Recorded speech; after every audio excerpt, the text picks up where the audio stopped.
well. We have a new board, as with every program year, so just wanted to recognize the board members that are here.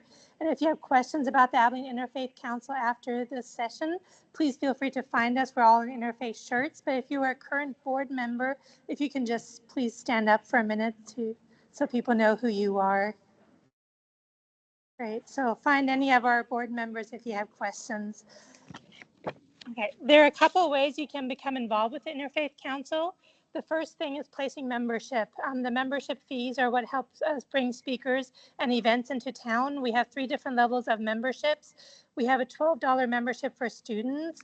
We have a $25 general membership and then a $50 membership for congregations or organizations that want to join the Interfaith Council.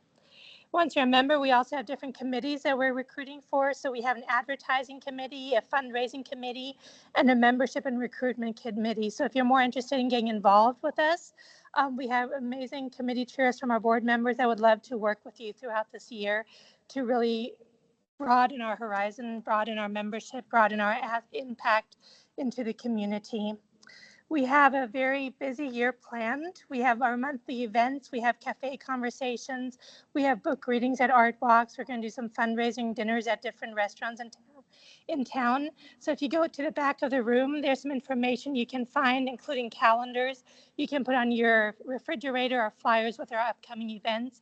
So please feel free to grab any of our material and stay connected with us on Facebook or through our email distribution list. Before we start tonight's event, I'm sorry, my voice is giving out a bit today. I want to recognize our sponsors. So First Presbyterian has made it possible for us to bring JD Stillwater to Abilene through Zoom today.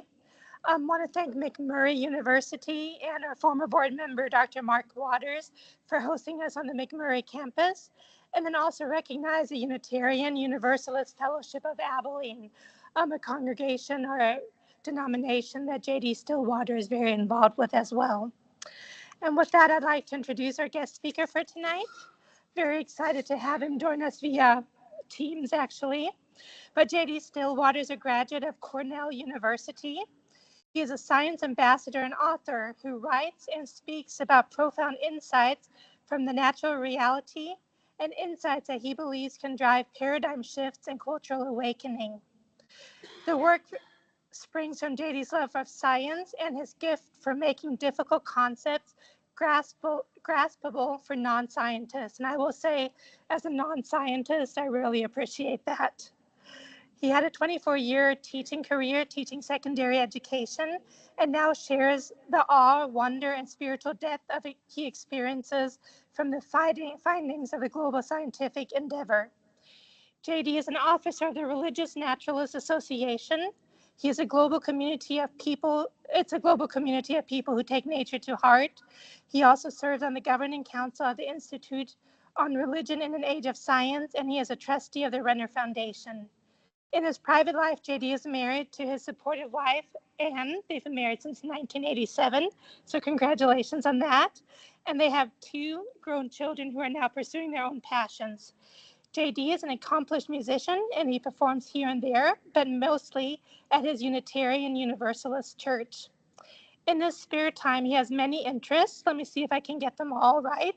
He enjoys hiking, dancing with Anne, poetry, drum circles, travel, a good belly laugh, managing money, building and fixing things, technology, making kettle corn, connecting people, couch surfing to lessen the footprint of travel, and reading science magazines. I'm not sure how he gets all these things in and fits them all into 24 hours a day, but very impressed. We're very happy to welcome JD Stillwater into our Abilene community today. And so with that, I'm going to turn it over to you, JD. Thank you, Susanna. I am so glad to be here. Give me just a minute. I'm going to share my screen. This is slightly unfamiliar because we're using Teams. I want to make sure I get the right window. Okay. Can you see my screen? Okay. As I said, I'm really glad to be here, and I'd love to be there in person, and I hope that can happen sometime in the next year or two.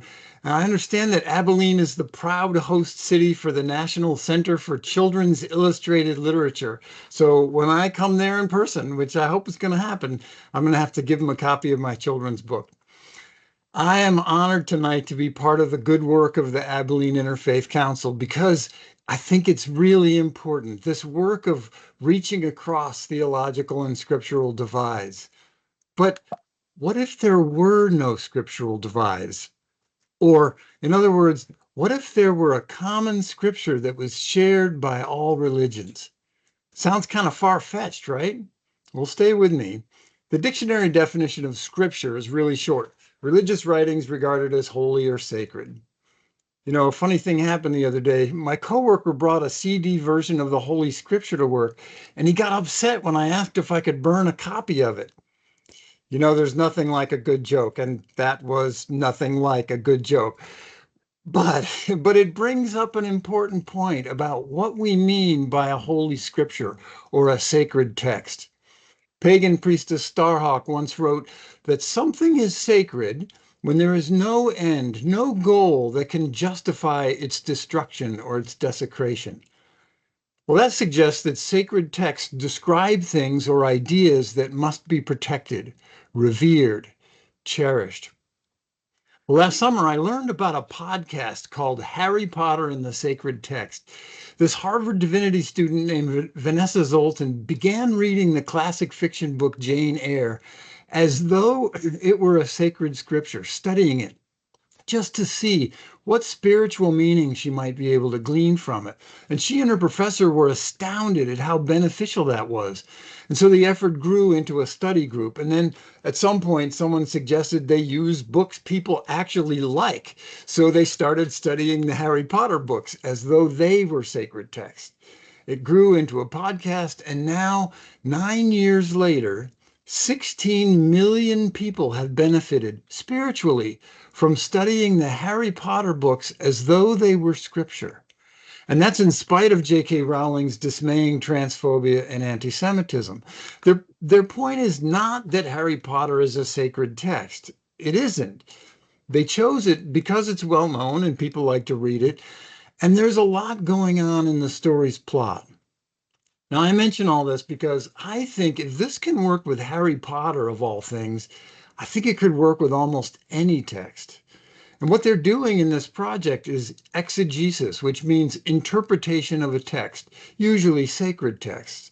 And Vanessa and her team say, in big bold type on their website, we believe that in treating texts as sacred, we can learn to treat one another as sacred. And they emphasize that this works with Harry Potter, remember, it works because of three things: trust, rigor, and community. Trust that the text can yield generous rewards. Rigor, well, here's how they put it. They say the text in and of itself is not sacred, but is made so through our rigorous engagement with it. And then community, in that it takes a village to be uplifted together, to make holy meaningfulness from a text studied in community.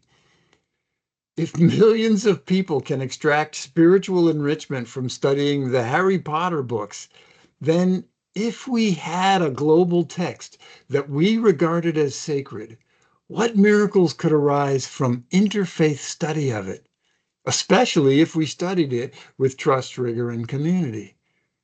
I think the world might be very different. If we had a common scripture, different people would probably make different meanings from it. And that's okay.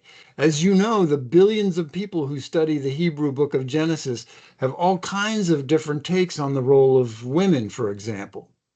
All right, one more joke. What did God say after creating Adam? She said, I can do better than that.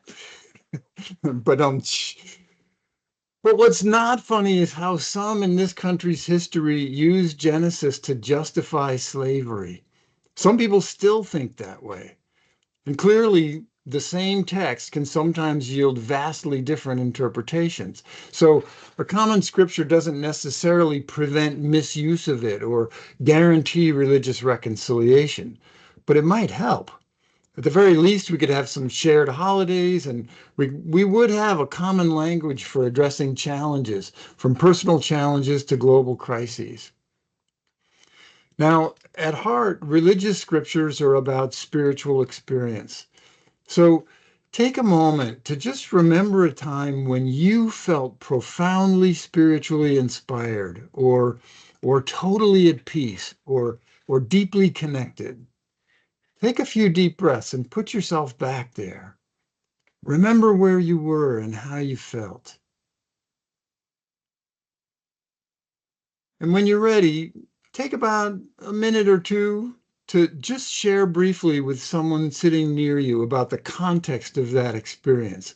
I'll keep track of the time. Just share briefly with the people around you about one of your strong spiritual experiences.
I feel like we should have Jeopardy music or something in the background here.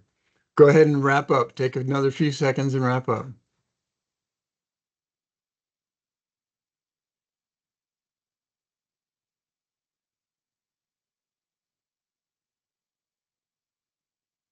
Thank you. It looks like most of you are done. Well, when I ask people to share about their spiritual experiences, almost always they describe something that happened in a natural setting, or they describe an experience that was deeply connective, or often both connective experience in nature. Well, here's the big reveal. As soon as I can get my slides to work again. We do have a common global scripture, and you and I have been living and worshiping in its pages our whole lives, perhaps never even considering its spiritual potential, its sacred depths, if you will. It is tremendously rich in theological content. We might disagree about the divine provenance of one another's traditional scriptures, but this one we know to have been directly, personally written by the Creator, however we perceive and name that ultimate source. Our common scripture is nature, creation, natural physical reality, a vast cosmos that we now know to be at least 47 billion light years across, a universe that includes all of us here on Earth, along with uncountable other Earths. Did you know that there are more solar systems in the visible universe than there are grains of sand on Earth? Let that sink in for a second. There are more solar systems in the universe than there are grains of sand on the Earth. So imagine if your own Holy Scripture, whatever that is, imagine if it contained a sentence like this: the sun is a fire bigger than a million Earths, and there are more suns in the heavens than grains of sand on Earth.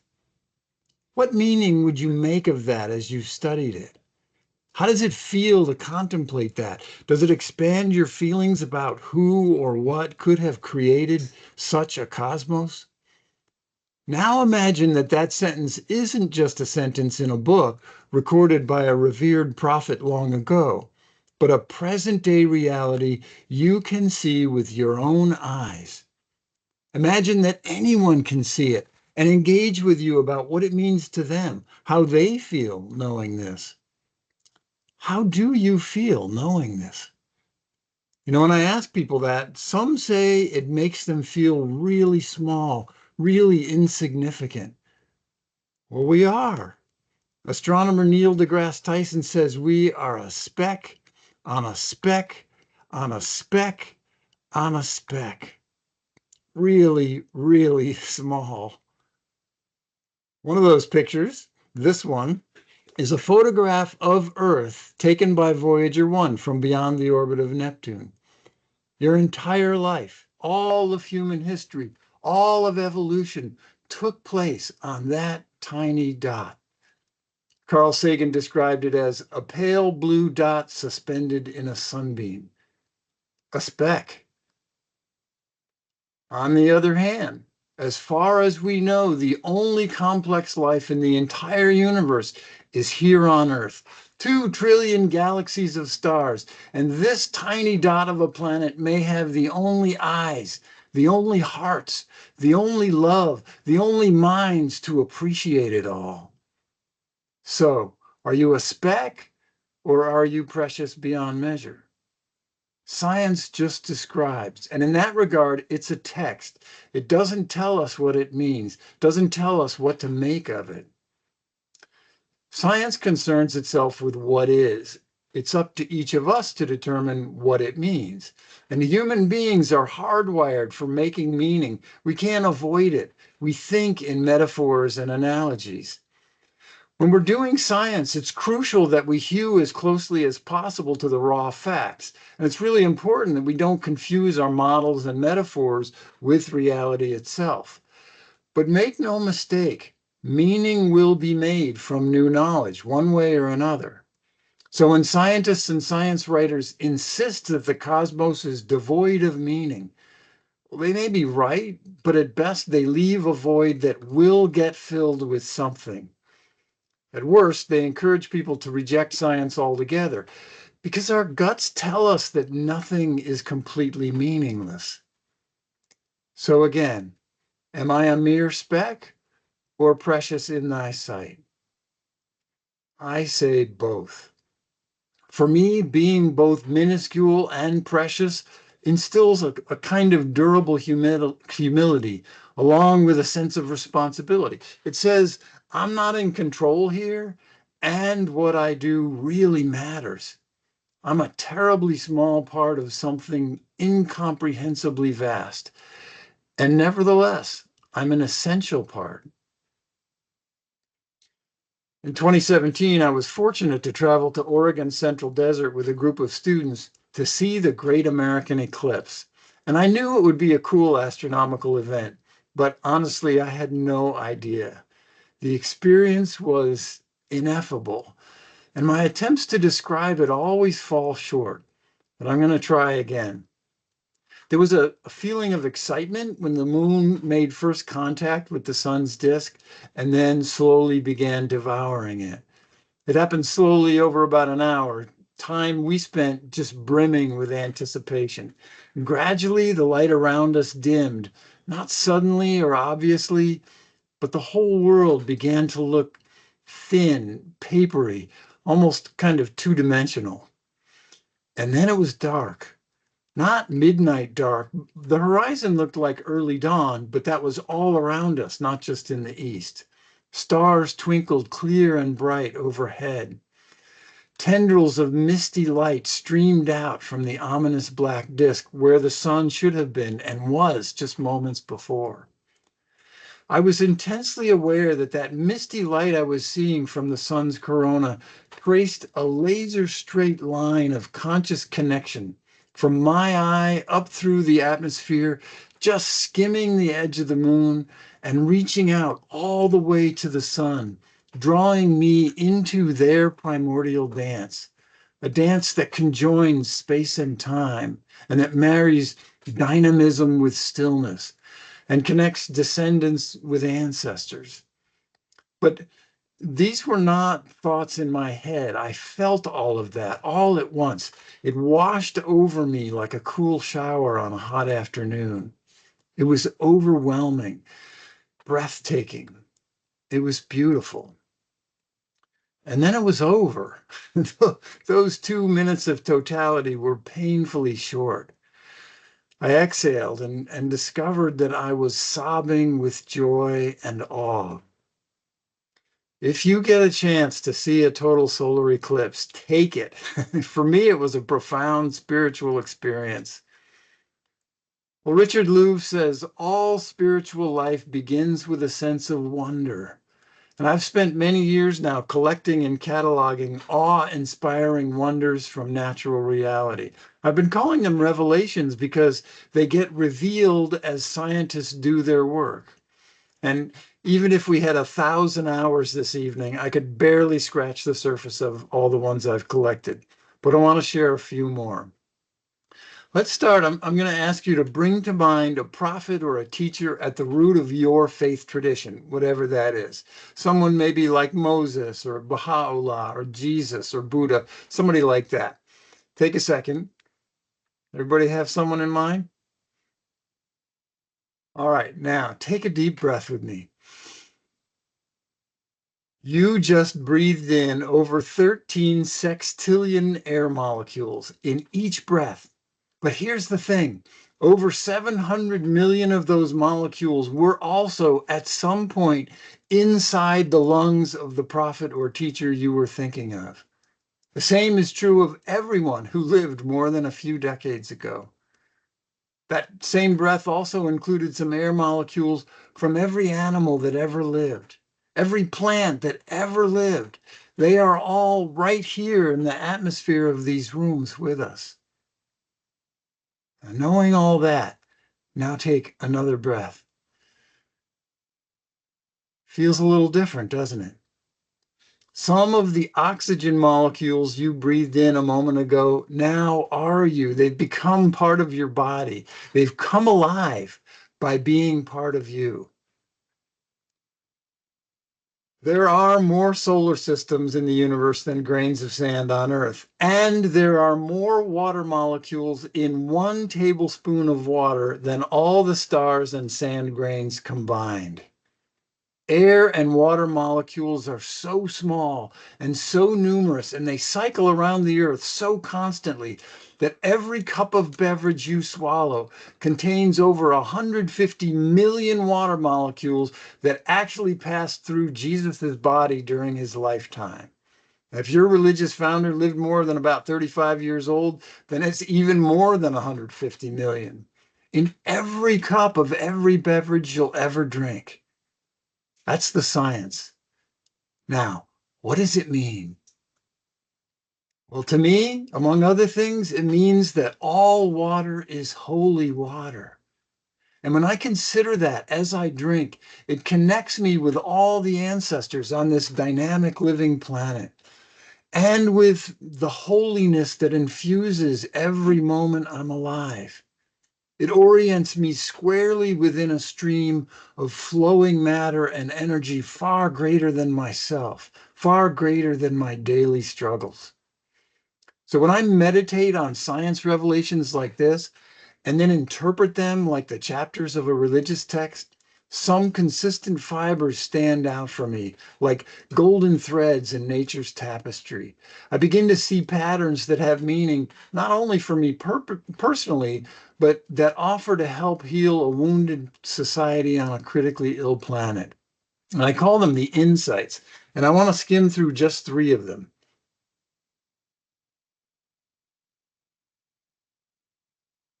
First, let me say that what I'm about to share is partly science and partly exegesis. It's interpretive meaning making from the findings of science. Somebody else might look at the same science knowledge and interpret it very differently.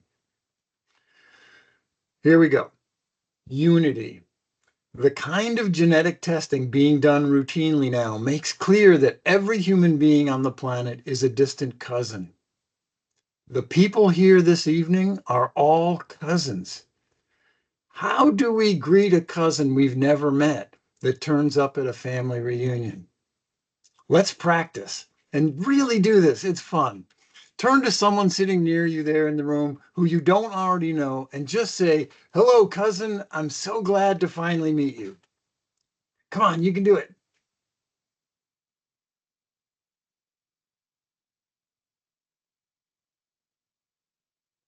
Awesome. Well done. Now, I have to say, of course, this isn't just for people who are easy to know and get along with. I'm also talking about the panhandler I ignored yesterday and the guy who cut me off on the road, people with unfamiliar ways from me, and world leaders I regard as evil. You know, those are my cousins too. And this does not thrill me. It's not all sweetness and light. I don't like that the water I drink has been part of people who do awful things too. Revelations are not always comfortable, and that's true of most sacred scriptures, right? Discomfort is part of the spiritual journey. Our choice is to face the truth of it or to live in superficial denial. All humans are cousins. Every conflict is a family conflict. Every war is a civil war. Recognizing this has been profoundly meaningful for me personally. And this deep kinship doesn't stop with human beings. Those same genetic tests and many other lines of evidence reveal that every living thing on this planet is blood related, even the ones with nothing like blood in their bodies. And really not all that distant from my human cousins. This is my 304,325,256th cousin, 110,385,693 times removed. Her name, by the way, is Olivia. She has a successful career in the recycling industry, and she's always been kind to me. Well, she's celebrating because she found the perfect ball of feces to raise her children in. And I can't wait to meet my new baby cousins. The tree of life is a family tree, and there are branches on it for every living thing on this planet. And, you know, this is not just someone's conjecture. There is overwhelming evidence that this is a fact, and we can map out precise relationships based on the genetic code. We humans are neither the root nor the apex of the tree. We are just one leaflet on one small branch. That's the science. Now, what meaning are we going to make from it? How will we treat our kin? And it's not just living things either. Here on Earth, the atmosphere, the hydrosphere, and the lithosphere are all interconnected systems, and we live on and inside them. They flow through us. Rocks dissolve in water and get washed to the ocean, then become seashells, then bird bones or rocks again. River becomes ocean, then cloud, then apple, then human, then air, everything, everywhere, all at once, up and down, across and around with interconnections and shortcuts and cycles within cycles. Here on Earth, all boundaries and distinctions are either arbitrary or temporary. Earth is one thing, not separate from us or even separable into distinct parts. One living Earth organism. Earth's matter flows through me, minute by minute, coming from elsewhere on the planet and going on to other adventures after being me. And until recently, I used the word interdependence for this, but it never felt quite adequate to me. We are not separate objects that depend on trading materials and energy with other objects. We are integral elements of a larger whole.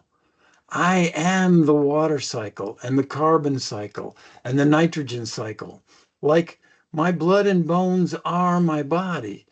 They're not all of it, but they're not separable from it either. A few years ago, I learned the word interbeing as used by Buddhist teacher Thich Nhat Hanh. I think interbeing fits better for this. I'm not a distinct but interdependent object. I exist as an integral interbeing with a living planet. Interbeing extends beyond Earth, too. Every atom on Earth came from somewhere, and now we know where. All the atoms heavier than hydrogen and helium were forged inside the furnaces of exploding supernova stars. Stars make all those other elements out of hydrogen and helium. Remember, this is the origins of our bodies I'm talking about. Did you know that the main elements in your body are the same? They're in the same order of abundance as elements in the universe as a whole, except for helium and neon. They don't play well with others, and they're extremely rare on Earth. I want to show you a short clip about this. I know that the molecules in my body are traceable to phenomena in the cosmos. And it's our 15 pounds of gray matter that figured this out. There's a kinship with the cosmos that resonates deeply with New Age thinking, but I'm not apologetic about that. It's what we find. If whatever we find resonates with whoever, go ahead, take it. And when I reflect on our kinship with the cosmos, when I do the calculation that shows that a 15-ton meteorite that we have in the center of the Rose Center for Earth and Space, it's an iron meteorite. When I do the calculation that shows that if you take all of the iron from the hemoglobin of the people in the tri-state area of New York City, you can recover that much iron out of their blood and realize that the iron from that meteorite and the iron from your blood has common origin in the core of a star. Tell me what part of my brain is lighting up, because that excites me. That makes me want to grab people in the street and say, have you heard this? My body is a microcosm of the cosmos. I am a reflection of the whole, acting within the whole, for the whole. Going back further, we now also know where those first atoms of hydrogen and helium came from. They came from light. Those first atoms condensed out of intense light energy at the beginning of time in a process called Big Bang nucleosynthesis. Gravity collected those atoms together to make the first stars, which later exploded to make those heavy atoms, which gravity collected again to make new stars, but also planets. Taken in context with lots of other passages from the scripture of nature, to me, this means that my family tree goes all the way back to the dawn of time, and I am interbeing with everything in the universe. We are the universe, come alive, in a state of total unity with all of it. Centuries before modern cosmological science, the Islamic poet Rumi said it this way. He said, "You are not a drop in the ocean.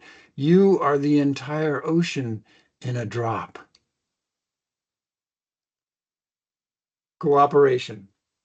When I was a child, my parents were Shaklee distributors, which meant that for us kids, a treat was a Shaklee energy bar. And believe me, these things are nothing like candy. Well, one day I noticed that a colony of ants had chewed a hole in the wrapper of an energy bar that had fallen unnoticed under a radiator. And to their credit, my parents treated it as a science project and let the ants eat.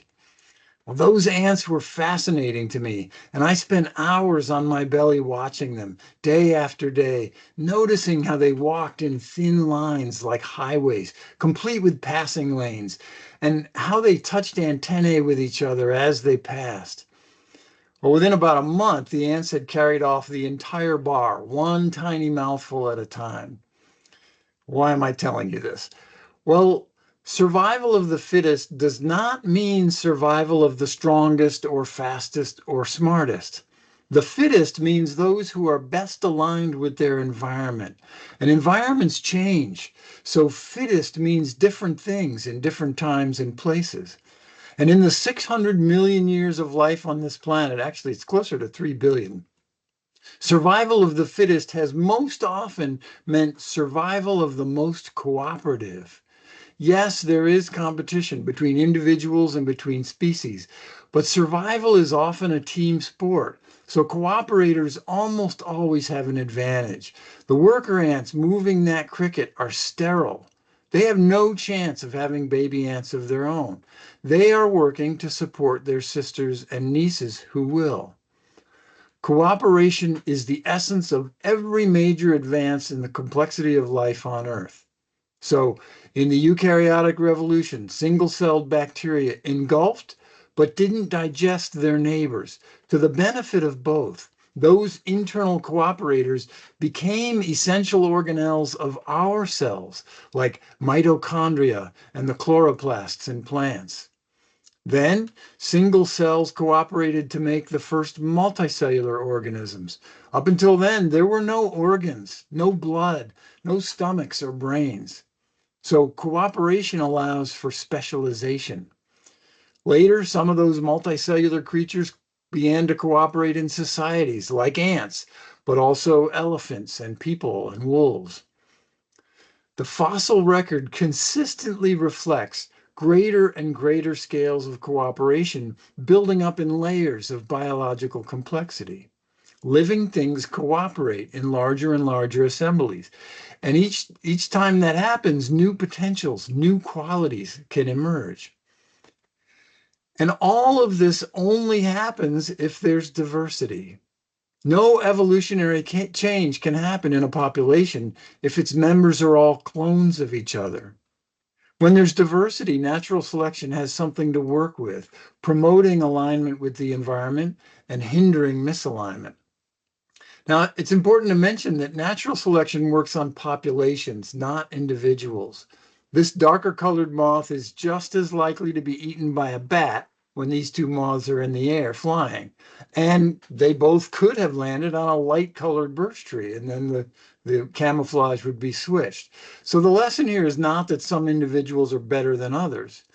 It's that diverse populations have more survival options, like a football team that's proficient in more plays, or a musical group with a larger repertoire. And this is true with cultural evolution too. If we all spoke the same language, worshiped the same gods, ate the same foods, we would all be far less adaptable as the world changes around us. Diversity is a prerequisite for resilience. So cooperation and diversity are winning strategies in evolution. That's the science. What does it mean for us today? I think interfaith efforts like the Abilene Interfaith Council are a testament to unity within diversity, cooperation across diverse perspectives. And to me, that's an expression of cosmic creativity. How fragile we would be spiritually if we all had the same beliefs and rituals, right? Religious and spiritual diversity offers our grandchildren options as they face a changing environment. And boy, are they facing a changing environment. Natural reality, as science reveals it to us, could be a source of great unity between our various faith traditions. The work of science is done by representatives from every major faith tradition on the planet, and they share their process and their conclusions globally for all humanity to take inspiration from. More than nations or religious organizations or NGOs, really more than any other human endeavor, science is people from every culture and nation and faith working together to reveal the secrets of creation. So whether you call it creation or physical reality, we meet and engage one another in this world. However, we might disagree about the nature and naming of transcendent realities, we generally agree that Earth is round, right? We agree that DNA sequences guide the development of our bodies, that microscopic pathogens cause infectious disease, that devices based on quantum effects in tiny transistors actually work. If they didn't, you wouldn't be hearing me now, right? But the culture wars urge us to think of science as some kind of enemy of religion and spirituality. claiming that science reduces all magic and mystery to the mundane mud of materialism. Well, I got to tell you, the last 150 years in science have done just the opposite. Every discovery, every dark frontier illuminated reveals even greater mysteries beyond the shores of our knowledge. With each new revelation, nature's glory and intricacy grow, sometimes by leaps and bounds. And in me, they inspire an ever-expanding awe of the creative forces that birthed all of this. So it's tempting to say science is awesome, but it's nature that's awesome. Science just reveals it to us. Science offers revelations that could serve as a global interfaith scripture on the handiwork of ultimate source, however we perceive that. I think if the world's religions want to work together for the benefit of everyone, we might consider starting on common ground. And natural reality, physical reality, is the only literal common ground we have. And here we are, living in it, as it.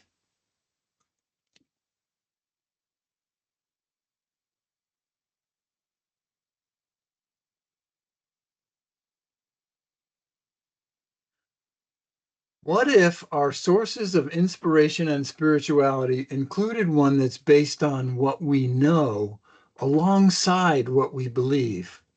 It includes my beliefs while also informing them. And it's true that sometimes new discoveries make us reconsider our beliefs in a new and more expansive light. That's a spiritual practice too, right? And for me, it's had powerful implications for who I am and what's important to me. I think it could have powerful implications for others too, as well as for interfaith dialogue. For example, how does the kinship of all living things resonate, similarly or differently, for Hindus and Muslims, for Jews and Taoists, for Jains and Christians, for Mormons and pagans and atheists? What can they learn from one another once they go deeper than polite appreciation for each other's distinct beliefs and rituals?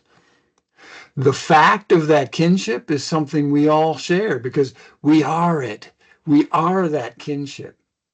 I think it's a solid ground for supporting deep and authentic interfaith dialogue. It's one chapter of humanity's shared global scripture.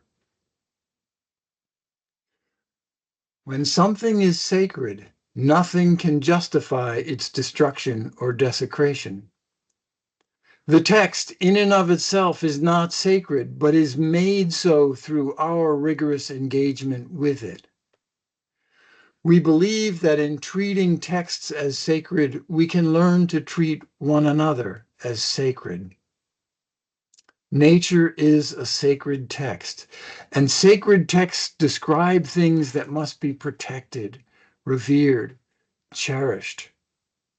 Approached with trust that studying nature can yield spiritual rewards, rigorous, earnest engagement to make it sacred, and to do so in community, local and global interfaith communities. Natural reality, as science reveals it to us, could be the biggest, widest, most inviting bridge between faiths ever proposed. When we treat nature as sacred, knowing that our bodies are one with the whole of creation, we might just come to treat one another as sacred too.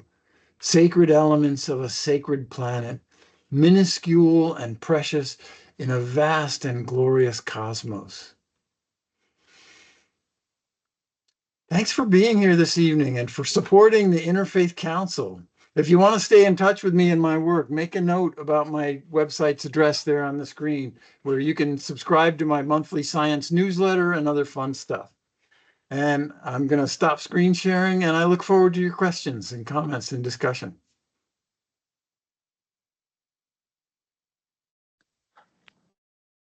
All right. My name's Greg, and we want to move into a period of question and answering. With Interfaith Council, we want to make interfaith friendships. So we want to make sure, Angela and I are going to make sure we hear and see all of your questions. Our microphone for our recording tonight is this phone. So I'm going to bring this phone around to anybody who has a question. If you could just raise your hand. We'd love for any of your questions to be answered by JD. Any volunteers? JD, I get to ask the first question. I did not take it well when Pluto was downgraded from a planet to a chunk of ice, and I'm just wondering what your thoughts are about that. I am much less concerned with the way humans define things than I am with what it means for us. I mean, Pluto itself has not changed at all, right? It's the exact same thing it always was. But for reasons that are unique to astronomical categorization, it makes sense to not count it as a planet. But you are welcome to love Pluto as much as you always did. And one of the reasons, if you just want one, is that there are other Kuiper belt objects. That's how it's classified now, I think. There are other Kuiper belt objects that are bigger, that have a greater claim to being planets than Pluto does. But we don't think of them as planets because they were discovered much later. So, you know, I love Pluto too, and all the mnemonics that I learned in high school for memorizing the planets include Pluto. So there you have it. Okay, any other questions? Over here? Okay. Well, while you're thinking, I have a question for you, JD, and I'm hoping to turn this into a question about the science of sound. My daughter and I were talking earlier this week. She's a music student. Both of my kids are music students, and we weren't talking about science at all, but we were just imagining the idea of when she plays a note on her cello. She's a cellist. If that note that she's making, has any impact in the whole universe, or does it actually touch what's happening in the whole universe, or is it just localized and limited to what we can hear or another person can hear? Is there any science to back up that idea that when my daughter plays a note on her cello, that it's making some kind of impact in another galaxy or somewhere else? Yes, and I'm sitting here trying to think about where to even begin. There are so many reasons. The answer is yes. From a metaphorical standpoint, think about a precious artwork like the Mona Lisa. If you put a tiny little X in one corner of the Mona Lisa, like the original, the only copy, have you desecrated the whole thing? Have you vandalized the whole thing, or just one little corner? The whole thing, right? So because the universe is a single event, a single happening, everything we do affects the whole thing. Now, can you measure those effects? Probably not. When your daughter draws the bow across, did you say cello, violin, whatever? Yes, cello. Anytime you make a sound or make any movement at all, because energy. Are you hearing a really long echo? I'm having trouble not hearing it.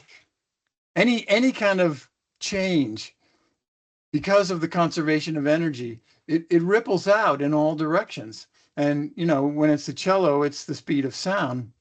But lots of other changes, like actually just her arm moving to draw the bow across the strings, changes the gravitational field around your daughter's arm, because it's a massive object, a bit of mass that's moving. And those gravitational waves, teeny tiny though they are, go out through the universe, down through the earth and up through the atmosphere at the speed of light, and they continue all the way to the edge of the universe. On a still day, if you go to Lake Superior and toss a pebble in, you can see the ripples going out, and you can see that they get smaller and smaller the further they go out. But those ripples will make it all the way to the other side of Lake Superior.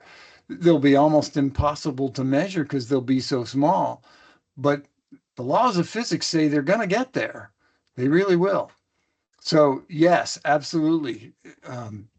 Everything we do ripples out and affects the entire universe.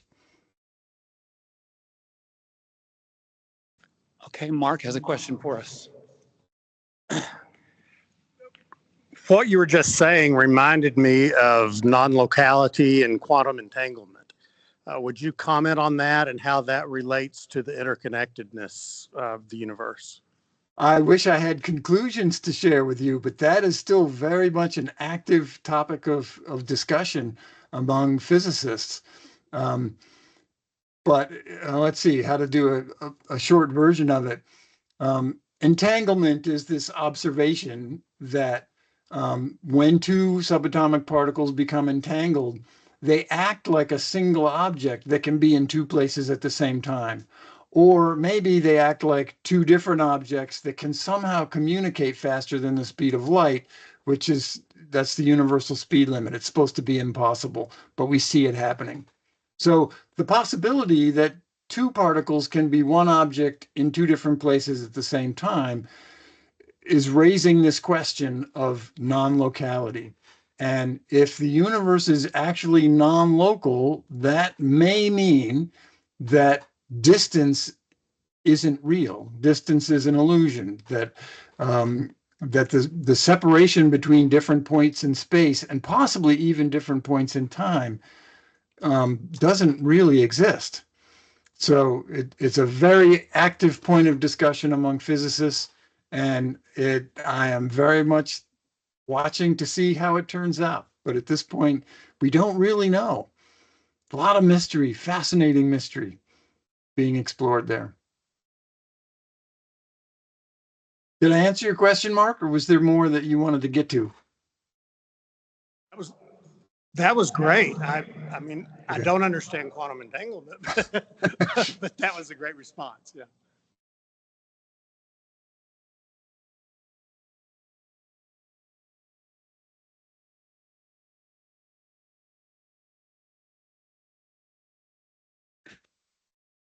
Hi, how are you doing? Good. I'm glad you're here. Have you any opinion on the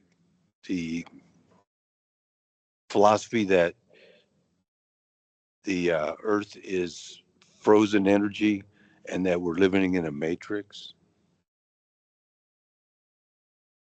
Can I answer? I mean, that was two questions, and I'd like to answer them separately. Matter absolutely is frozen energy. As I just skimmed through way too fast during the presentation, at the beginning of time, there was no matter. There was only energy. And matter condensed out of energy to make the first subatomic particles that would later become atoms of hydrogen and helium. So absolutely, not just the Earth, but all the matter in the universe is frozen energy. As far as living in a matrix, there's a lot of conjecture about that. And how would you know? I guess that's the question for both scientists and philosophers to ponder. If we were living in a matrix, is there any way we could test that hypothesis? And if there isn't, then it probably doesn't matter, and it's not really a scientific question. It's more a philosophical question. But Max Tegmark and some other people who are sort of in that philosophy, mathematics, physics dialogue and realm have come up with some ways that maybe we could test that. So, for example, all the simulations that we do as humans have a pixel size, have a resolution, and you may know from your college physics classes that the Planck length is a tiny, tiny, tiny little, way, way, way smaller than the smallest thing you can imagine. Is called the Planck length. And according to quantum physics as we understand it now, nothing can be smaller than the Planck length. Nothing can happen on a scale smaller than the Planck length. So that's one sort of hypothesis, is that if we were in a simulation, it's got a very, very high resolution. And if it's a computer simulation or some kind of matrix, then it would require a computer way, way beyond anything we can even imagine at this point. But again, at this point, I think it's much more of a philosophical question than a scientific one.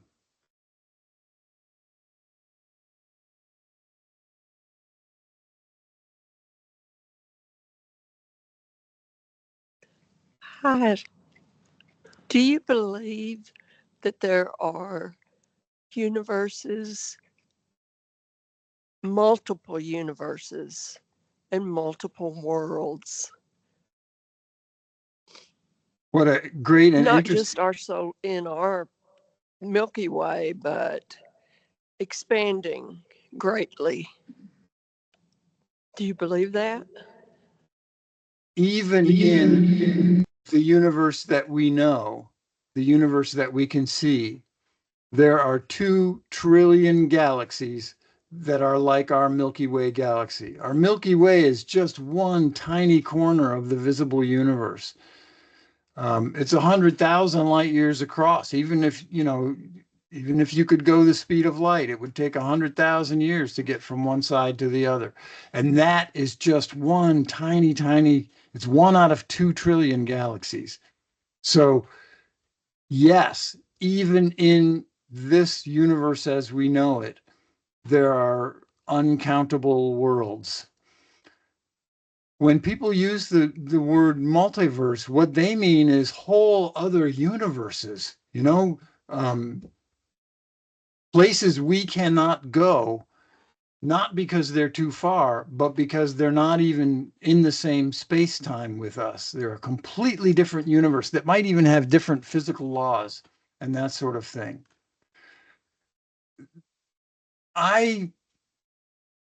You asked if I believe in them. I try to be scientific in what I accept as true and what I don't accept as true. And when people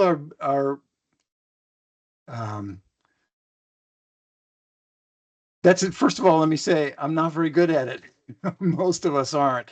It's very difficult to live your life in a state of acknowledging the ambiguity that attends all knowledge. All knowledge is conditional. So do I believe that the sun will come up tomorrow? There is so much overwhelming evidence that the sun's going to come up tomorrow that I will bet lots of money on it. But I'm open to evidence that the sun might not come up tomorrow if such evidence were to present itself. So that word belief is a little bit slippery for people who are science oriented generally. Another thing that strikes me about your question, and it is such a great question, because it touches on, I mean, this is the Interfaith Council, right? So you're not here because you're all scientists interested in a science lecture. When religious people posit or believe or talk about realms other than the physical, natural reality that we live in, sometimes science-oriented people bring their worst arrogance to the fore and say, well, there's no evidence for that. No, that's superstition, or whatever else rude people say about other religions or religion in general.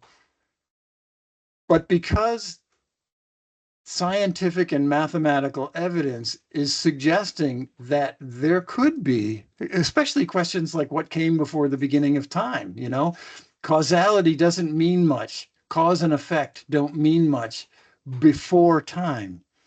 So cosmologists are asking questions like, could there be other universes? Or even, what is the origin of an entire universe? How does that happen? How does that begin before time exists?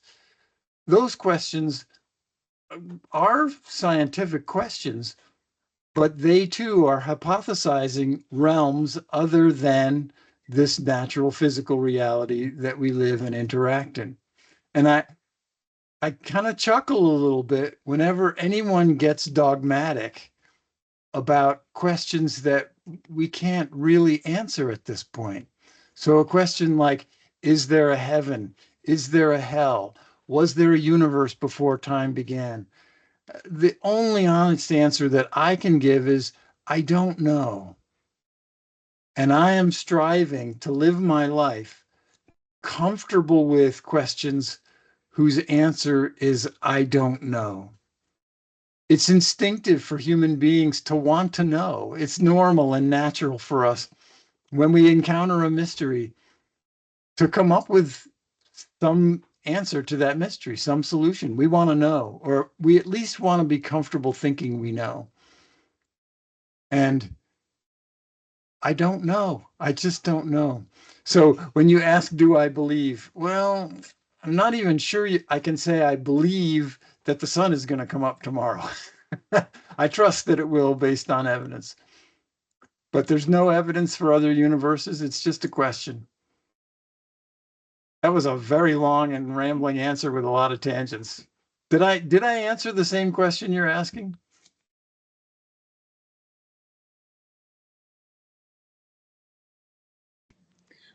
That was a yes. Okay, good. Okay. Hi, thank you so much for your time and your wisdom. I was just wondering, the thoughts in my head, if they're just in my head, do they have a physical effect within the world? And does the quality or the positivity or negativity of the thought matter? Great question. Yeah, I like that question. Well, it was also two questions, so I'll answer the first part first. I have sleep apnea, and I know that because I had a sleep study done, and they put all this net of electrodes on my head so they could record my brain waves. So the first part of your question, do the thoughts in my head have an effect outside of my skull? Absolutely. You can put sensors out there and measure it. It's very, very small. So does it have an impact on anything else? Probably not measurable. But is there some impact? Absolutely, yes. Very small, but there. Do the thoughts, positivity or negativity matter? In terms of how brain waves go out from your skull and affect the surroundings, again, I think it's probably far too small to measure. So that's a question we probably can't answer. But absolutely, the way you act on those thoughts is going to have very clear, measurable, quantifiable impacts on the world around you. So I encourage people to, pay attention to what you're thinking, because it will sooner or later affect your behavior. And that we know for sure matters.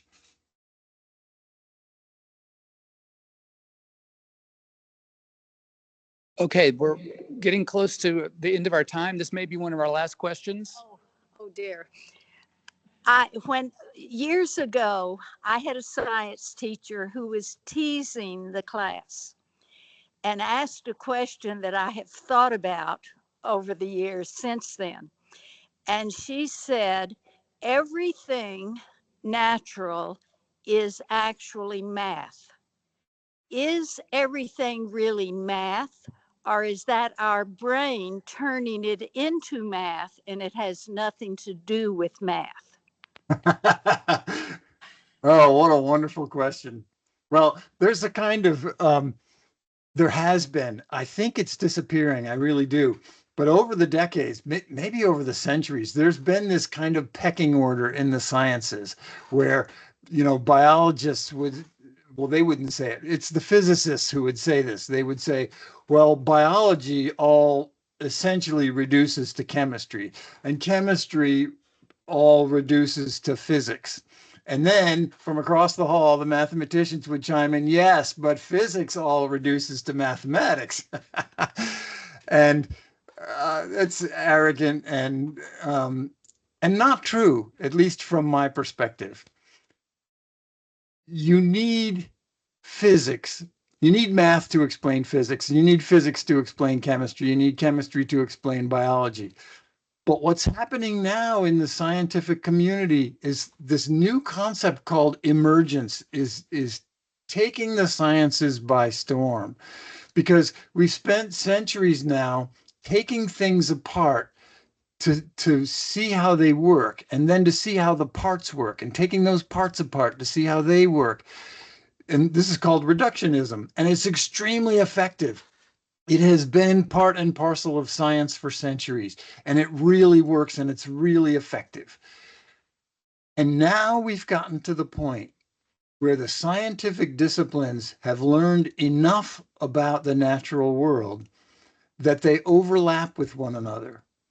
You can't really understand anything without physics and chemistry. You can't understand a machine, or, for example, all these things overlap. You notice some of the papers. If you just do a Google Scholar search for a random scientific paper, and you'll find that most papers, most discoveries are made by teams of 5 to 200 scientists working together. And it's because the cutting edges require these interdisciplinary teams. So we're at the point in the history of science where we're still taking things apart to see how they work, but much more importantly, we're putting things back together. And we're finding that there are emergent properties. We're finding that wholes are greater than the sums of their parts. So by analogy, you could say, and this is kind of like what your teacher was asking about, you could say that a piano or piano music is nothing but hammers hitting strings, right? But if that's your view of the world, if that's your view of music, you're missing something really important, which is the music, right? Music is not nothing but hammers hitting strings. Music arises from hammers hitting strings, but music is something else that arises from nothing but hammers hitting strings. So the music is an emergent property, and we find this with almost everything in the universe. So take a dog, for example. If you think a dog is nothing but a bunch of carbon-based molecules and water interacting with each other, you're never going to get to the part where you play catch with the dog. You're going to miss all the dogness of that complex system. So the dogness, the playfulness, all the things we love about dogs, those are emergent properties of the biology, chemistry, physics, and math that we understand about the dog. But those things are not equivalent to the dog. And the same is true with human beings. The same is true even with simple molecules like water. You can study hydrogen and oxygen all you want, but it's extremely difficult, if not impossible, to predict something like surface tension, given knowledge only of hydrogen atoms and oxygen atoms. The two have to come together to make water molecules, and then you also have to have bulk quantities of them before you get emergent properties like surface tension. So again, a long and rambling answer, and I'm not sure I even remember what your question was at this point. Oh yeah, the reductionist process is really important, and we need to keep doing it. But we also now know that we can put things back together and recognize that wholes are greater than the sums of their parts. And no, my being is not reducible to mathematics. It just isn't. There are aspects of me that you cannot get from the mathematics or the physics or the chemistry or the biology or the psychology or the sociology.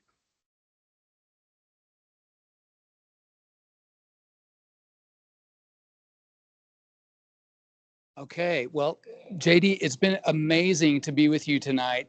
Thank you so much for coming to Abilene, Texas to speak to us, and we want to give you a round of applause. Thank you. This has been really fun. And I look forward to being there in person some year. I'm not sure when that's going to be, but my spouse and I are looking towards maybe a year from now or a little after. We want to come south in the wintertime. Who knew? Okay.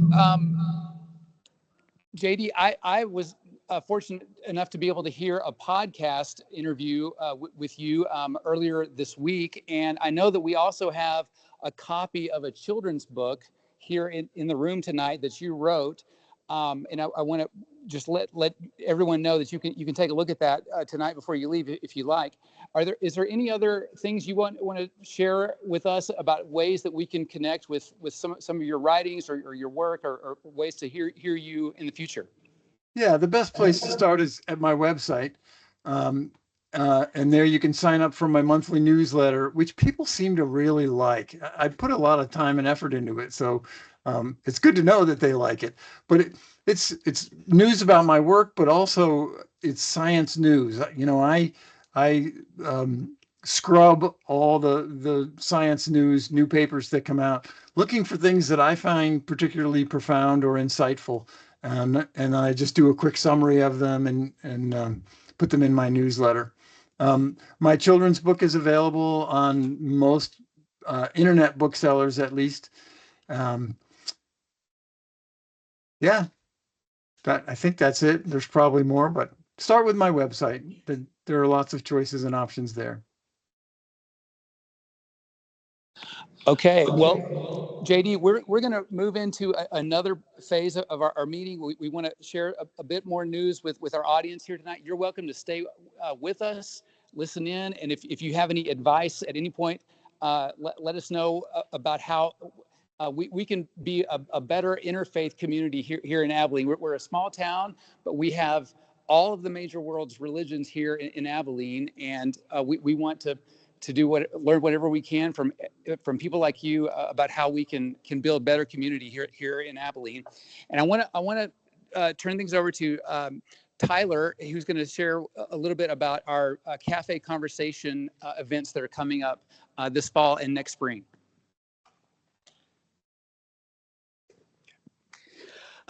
I just want to say personally, JD, thank you so much.